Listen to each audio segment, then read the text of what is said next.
Here to speak with us is Sheikh Imran Hosein. Sheikh Imran Hosein is widely recognized as the Islamic world's leading expert on eschatology and its relation to current events. He is a brave truth speaker who spoke out boldly and forthrightly about the apparent false flag attacks in New York on September 11th, 2001, and was essentially exiled from the United States for having done so. He's probably the leading Muslim authority to address this question, the leading Islamic scholar that we could ask about this question of Islamophobia, false flags, and the larger context. So, assalamu alaikum, Sheikh Imran. Wa alaikum salam wa rahmatullahi wa barakatuh. Kevin, I'm honored to be interviewed on this very important subject, and I'm happy that you are persisting with the presentation on Islamophobia, even though your paper has now been considered to be too hard to handle. But the truth must be proclaimed without regard for consequences. I mean, so when you look at this series of apparent deceptions designed to incite people to create fear, to trigger wars, rollbacks of civil liberties, to turn the West into a garrison state, you see that these false flags are actually becoming very common. And although Islamophobia is one of the purposes of these false flags, there's a wider context as well. Yes, Kevin, I'm very happy that you have directed attention to the wider context, because I would like that our listening audience or viewing audience should recognize that it's not just Islam that is being targeted, not at all. Orthodox Christianity is also being targeted. Orthodox Christianity, which of course is led by Russia.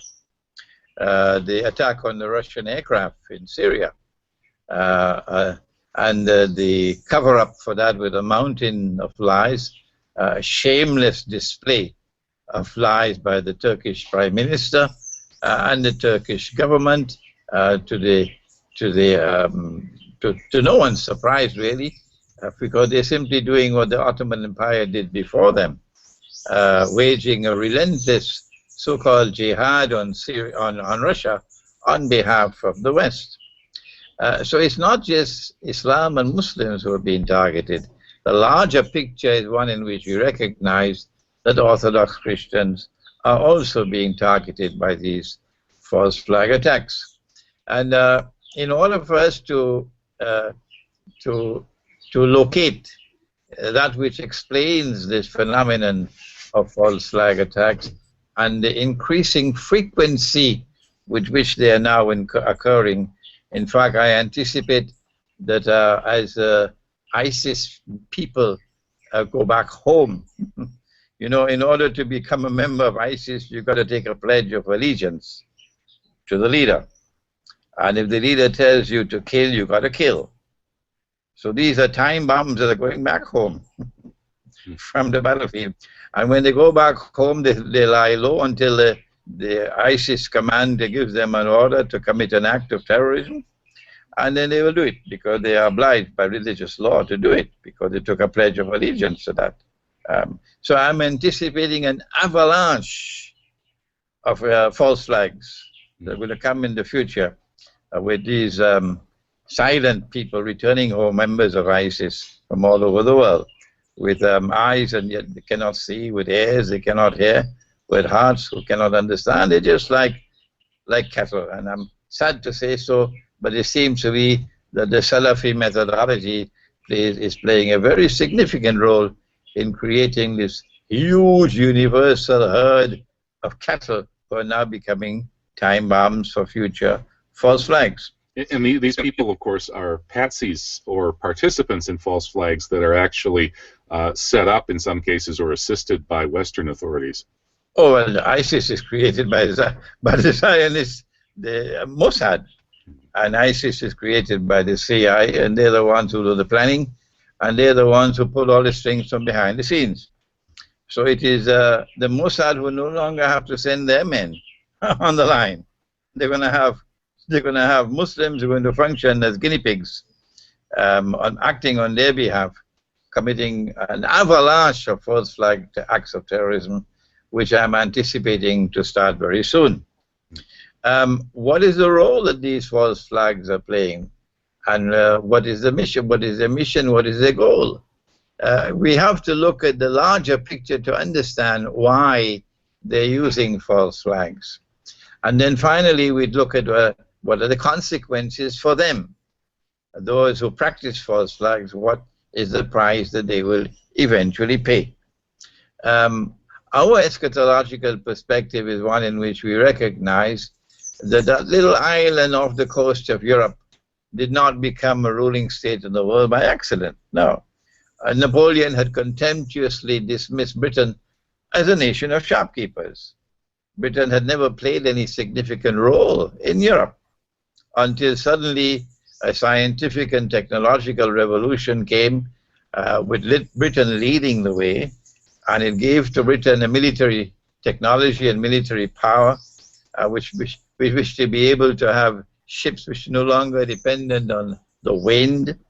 And Britain eventually emerged as a ruling state in the world. And not only in terms of military technology and military power and control over naval bases around the world, but also with Britain becoming the financial capital of the world. The transfer from a monetary system of gold and silver coins now to a banking system, the Bank of England. And Britain becomes a financial center of the world, money lender of the world par excellence. Pax Britannica had a very mysterious relationship with the Holy Land. And I need to remind our viewing audience and listening audience of only the Balfour Declaration of 1917, where Britain, which is a secular state, pledges to work for the establishment of a Jewish national home, a religious state in the Holy Land. How do we explain that? And then the passage from Pax Britannica to Pax Americana, they call it Pax, but it's not peace. It's actually war and a mountain of lies and oppression. And the United States of America takes over from Britain, the US dollar takes over from the sterling pound.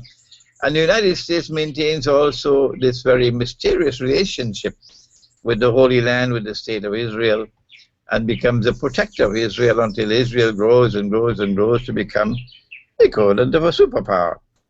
And now we are located at that moment in time, Kevin, when we see from our eschatological perspective the United States in a state of irreversible decline, the US dollar on its way out, and a third state emerging to replace the United States, which we recognize to be Israel. Now, could this partly explain why we're seeing so many false flags targeting Muslims and Islam? Because Israel is, of course, created in the heart of historically Islamic Holy Land. It seems odd, doesn't it, that this tiny little country whose problem with Islam is really a local issue for their 10 million population, 5-6 million Jews in Israel, but somehow the entire West, even the world, has been hijacked into a kind of a global war on Islam. That they call a global war on terror. Yeah, that's right, Kevin. Israel is located right bang in the middle of a sea of Islam, surrounded by Muslims. And so Islam poses for Israel the first and most important threat. But in addition to that, Israel is not, the Jews are not the only ones who are with a claim to Jerusalem. In addition to the Jews, your Christian claim to Jerusalem. All right? And that Christian claim to Jerusalem is not to be exclusively Western Christian, but also Eastern Christian, Orthodox Christianity. And that's why we see that the dual-pronged attack on both Muslims and Orthodox Christians. Israel perceives both of these to be the most important threats to a Pax Judaica, which is to replace Pax Americana. When we look at the emergence of Pax Britannica, we see that it took place with great wars, large numbers of people being killed. And then we see the passage from Pax Britannica to Pax Americana and the two big world wars, millions of people killed.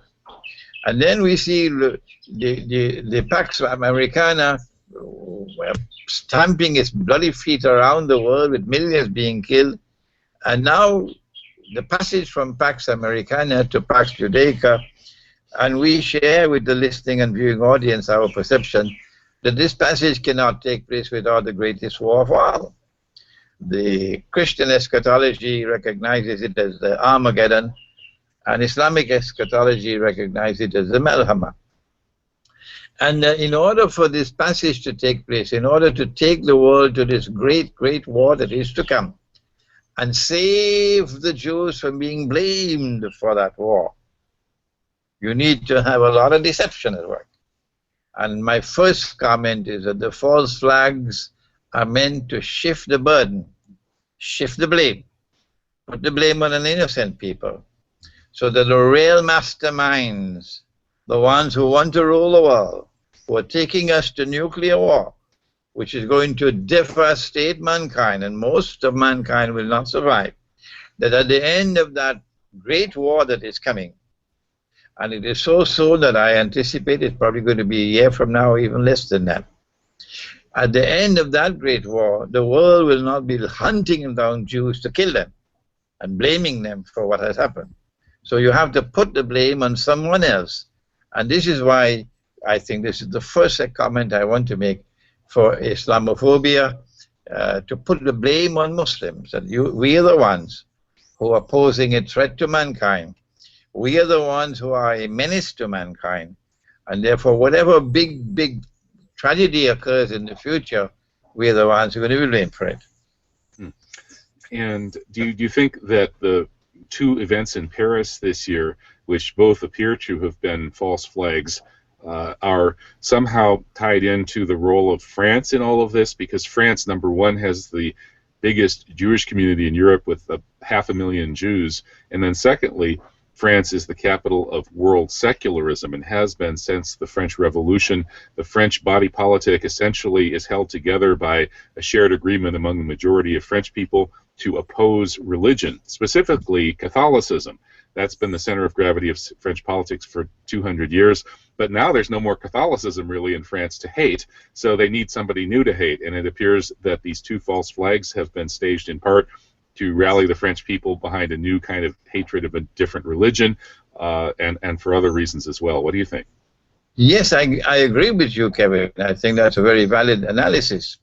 I would like to add to that, however, that the NATO is moving incrementally towards war with Russia.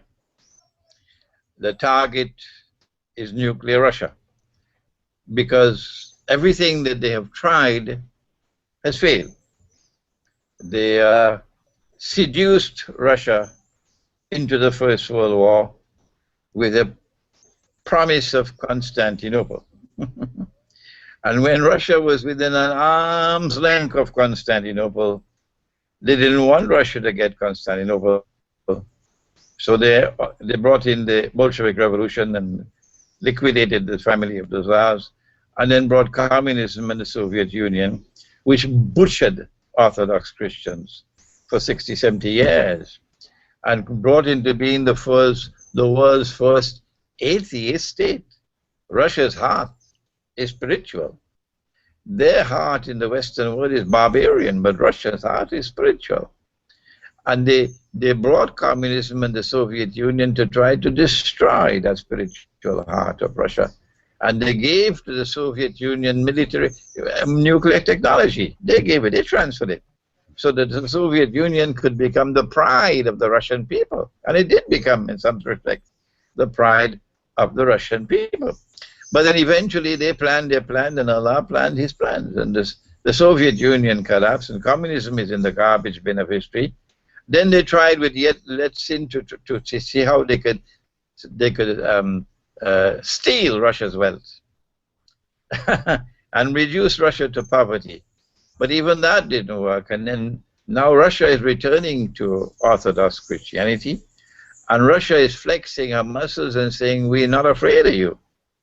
And they can't tolerate this. But the most important thing of all is that Russia is threatening their control over money. The BRICS attack on their petrodollar monetary system is the most dangerous threat that they're facing. And this is why they have to attack Russia, to force Russia's submission to their diktat. And because China is supporting Russia, the war will be on China as well. Now, how do How do you move towards that world war? The American people have had enough of wars.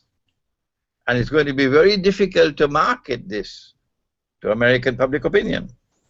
The British also are fed up with wars. And it's going to be very difficult for British government to market a world war to the British public.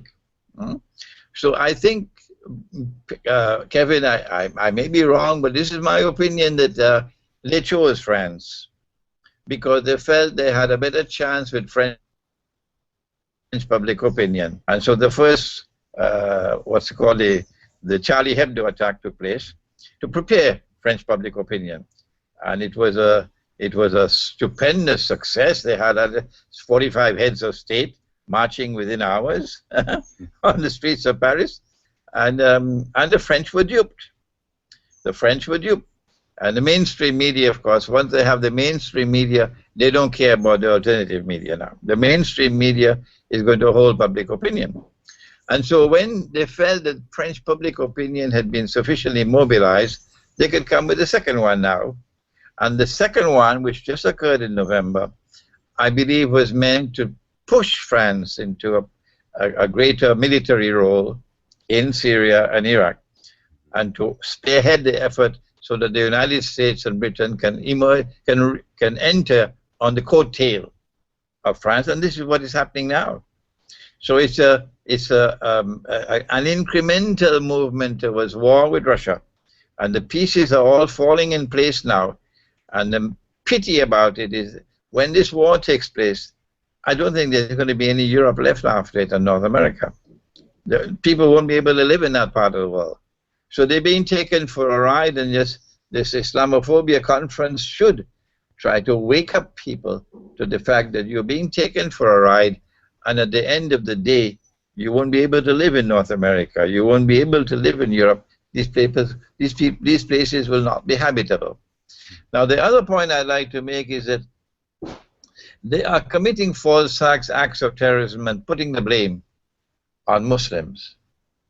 But our perspective is that we who have faith in the one God, the God of Abraham, and every Jew believes in the God of Abraham, every Christian believes in the God of Abraham, has created this world as a moral order. This is not a frivolous world. This is not a world which is moving helter-skelter in the historical process. No, it is a moral order. And the implication of being a moral order is that truth must eventually emerge triumphant in the world. The implication of the world being a moral order is that those who are now committing false flag acts of terrorism with a mountain of lies, we say to them, Kevin, that your false flag chickens are one day going to come home to roost. Your false flag chickens are one day going to come home to roost. And monstrously evil acts of terrorism are going to take place, and you will be blamed for it. And you're going to pull your hands up and say, no, no, no, we didn't do it. But nobody will believe you at that time, because you are preparing the way now for your own slaughter tomorrow. In fact, mankind will be so fed up with you.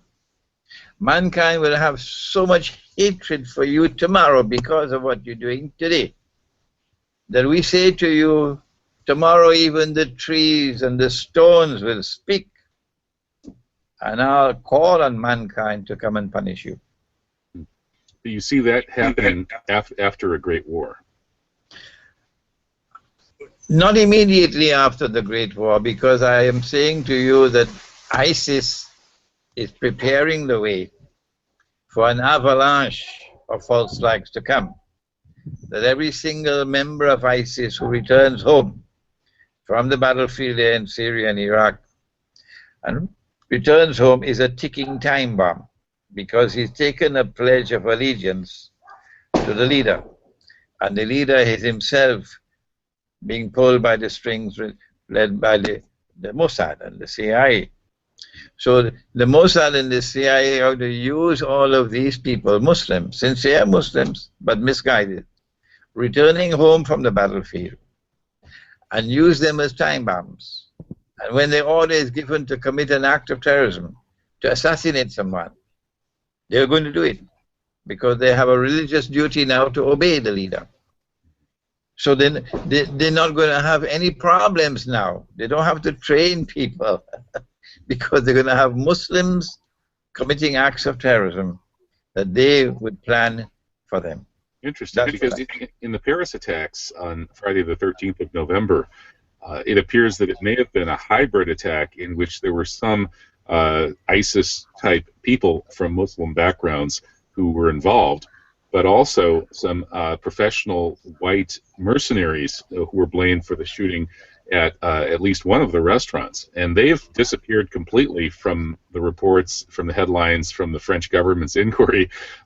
And likewise, it does seem that some of the ostensibly Muslim patsies may have been manipulated. That is, the people who blew themselves up outside the stadium appear to have gone off away from other people and simply blown themselves up, which is a kind of a strange thing for them to do. Some have speculated that they may have been blown up by remote control.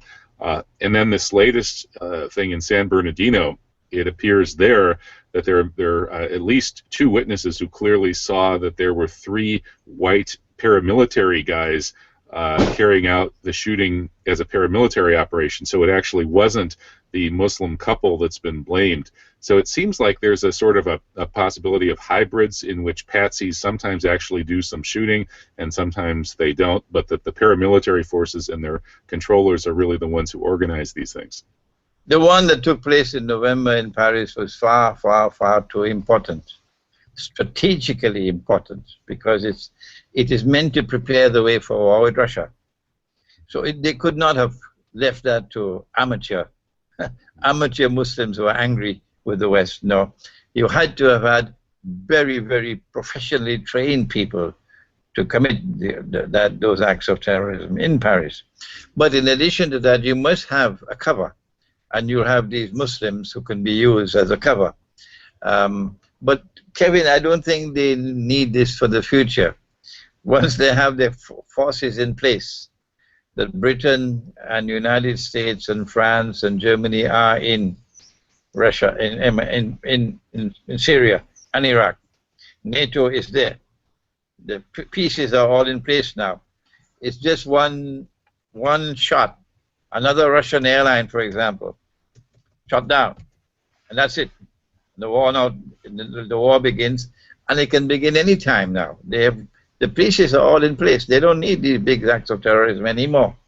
What they need is to continue the Islamophobia with the avalanche of acts of terrorism, and I think ISIS is going to do that for them tomorrow. Okay, well, I think that's a very strong analysis, as we've come to expect from you, Sheikh Imran Hosein, the Islamic world's leading eschatologist and analyst of contemporary affairs. I certainly hope your view of the coming Great War turns out not to be the case, but unfortunately there's plenty of evidence, apparently both from Scripture and from what we see every day in the news, that you very likely could be right about this. So in any case, whatever Allah brings us in this world, I thank you, and may Allah bless you for your truth-speaking and truth-seeking, and I look forward to future contact with you, inshallah. Thank you, Kevin, and may Allah protect you, and I admire the work that you're doing, and there are many, many, many people in the world like me who admire the work that you're doing, admire your courage, who admire your integrity, admire the brilliance of your analysis of contemporary affairs, and may Allah protect you and increase you in wisdom and knowledge. Barakallahu feek. Ameen. Okay. Assalamu alaikum, Sheikh. Alaikum assalam wa rahmatullah.